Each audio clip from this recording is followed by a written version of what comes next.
About 1 person in 100 suffers from schizophrenia, the most debilitating of all psychological disorders.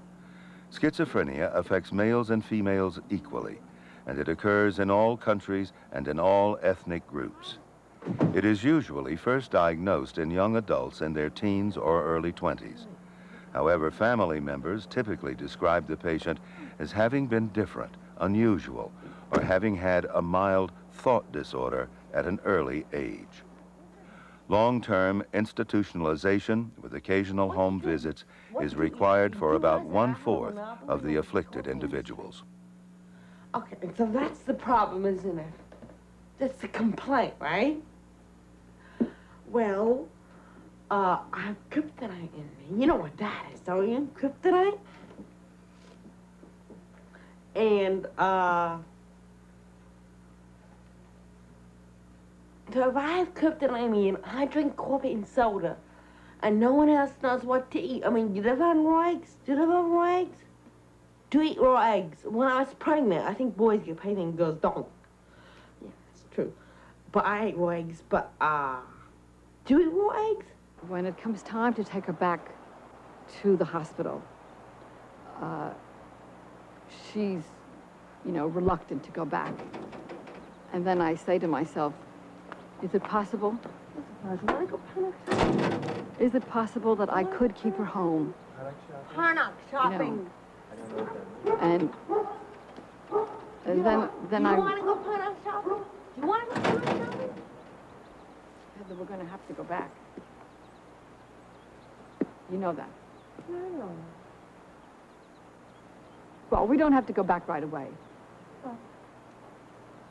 But you're not rough with me. Wait till they come here with the straight jackets, okay? No, Heather, they're not going to do that. If they don't do that, they don't have to go back. Mrs. Deloche and Mrs. Barnes told me in the morning that I am not welcome back. She said, we ain't coming after you. They said that. Well, they shouldn't come after you. We're not going to have them come I do nothing, and that's what I want to do, nothing. I know. To bear a child who is that different is a tremendous load for a family to carry. To learn from the psychiatrist that this difference, this awful difference, may very well have been due to the way the child was nurtured, a disease of nurture, if you will, is quite an awful thing to carry. It generates an awful lot of guilt in loving parents. It's interesting how the feelings of about this disease have changed over the last century. When schizophrenia as a concept was first developed about 100 years ago, most of the investigators and physicians felt that it was a brain disease and were quite certain of it. No one could ever determine what that disease was made up of, and the research, such as it was at that time, was quite confusing. About 50 or 60 years ago, with the coming of psychoanalysis and the ideas about the power of the environment, it became an article of faith that schizophrenia was a disease due to the environment, and more specifically to the family orientation, the family interactions for the young person. I was taught this when I was in medical school, and in the few years that followed that, this is the basis on which we try to treat patients.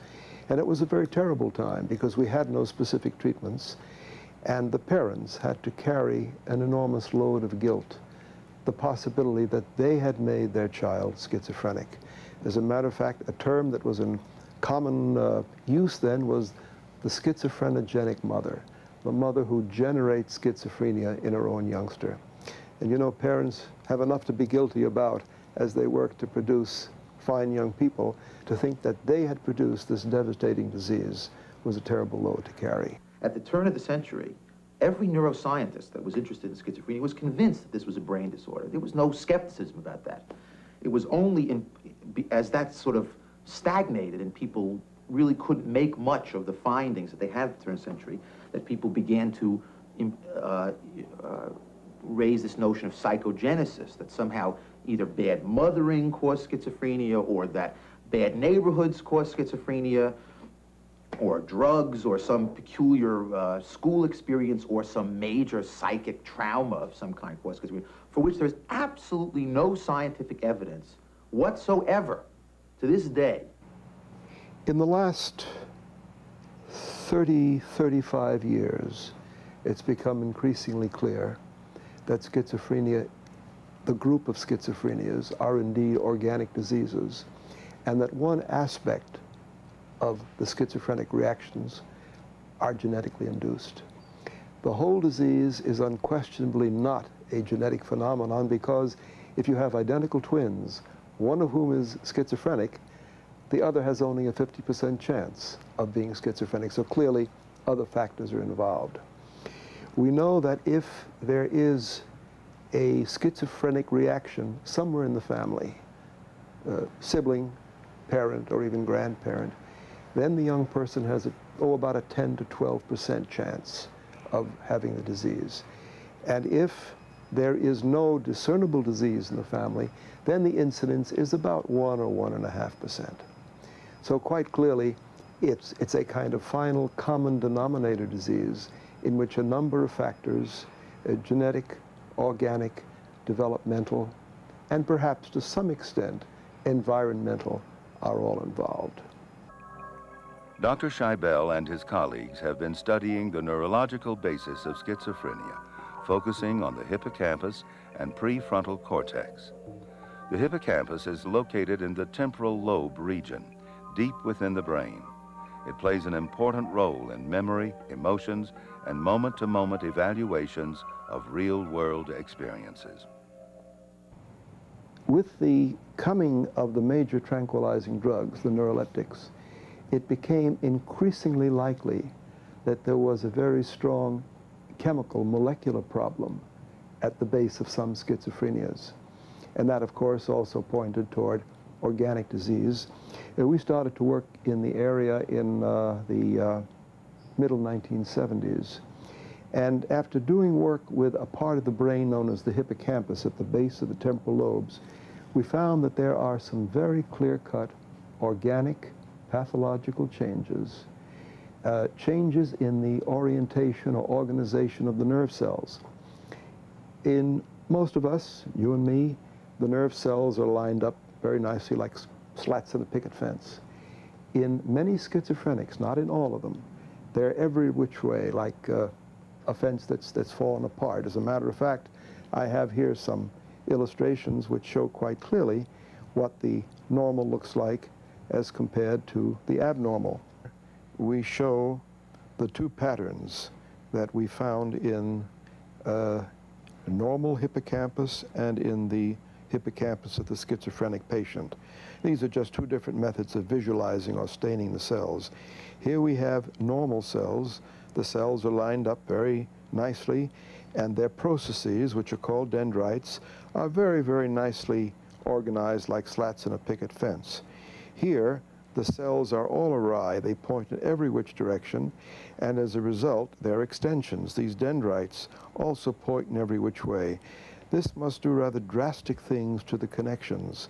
And since, again, it is the hippocampus which helps us, in a sense, appreciate and digest moment-to-moment reality, we can sort of infer that this must do some pretty remarkable things to the way the individual sees the world. During the second trimester of fetal development, the brain produces new brain cells at the rate of 100,000 every second. It is suspected that some forms of flu virus could disrupt the migration of cells to their proper destination in the formation of the cortex. One of the things that these cells have to do is to eventually leave the place, the central place along the neural tube where they're generated, and they have to migrate out into their final location in the cortex or cerebellum or what have you. This migration is a very critical thing, and it occurs primarily during the second trimester of pregnancy. All right, this drawing shows what we think is happening in the normal developmental process and in the schizophrenic process. In normal development, after the millions and billions of cells finish their dividing, their mitosis down here, they have to migrate into their final position in the nervous system. They migrate up these guide cells that are almost like rope ladders, and they come to the point where they have to get off the guide cell and make actual layers. This is what makes the layers that characterize our brain, especially our cerebral cortex.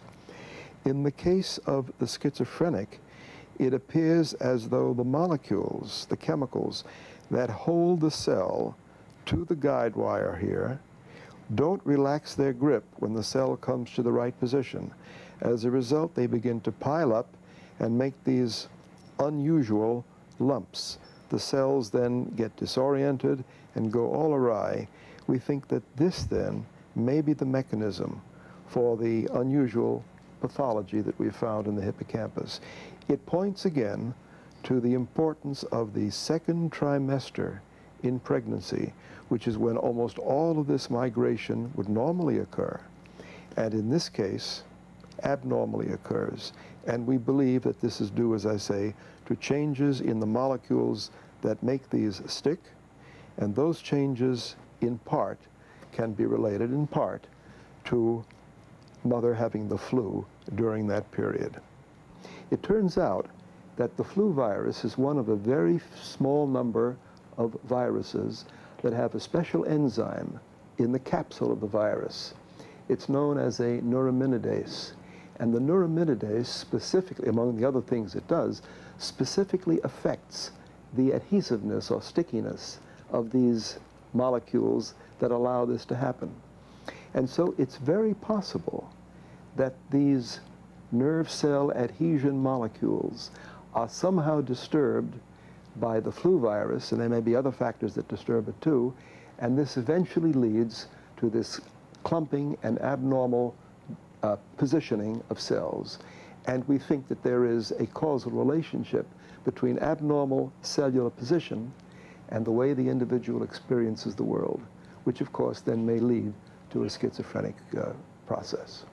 We've spoken primarily about the hippocampus, but that by no means limits the range of brain areas that are involved.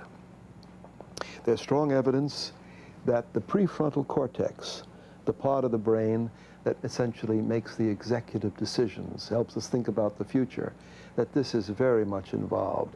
As a matter of fact, many schizophrenics, when they're challenged to use this part of the brain in certain tests, this part is found by PET scans to be less vascularized and less active, so it definitely is not working right. Near the hippocampus and the temporal lobe, other parts of the temporal lobe turn out to have fewer cells or a different distribution of cells. And even the ventricles, these fluid carriers that are deep in the hemisphere, in most, not all, but in most schizophrenics, they're enlarged.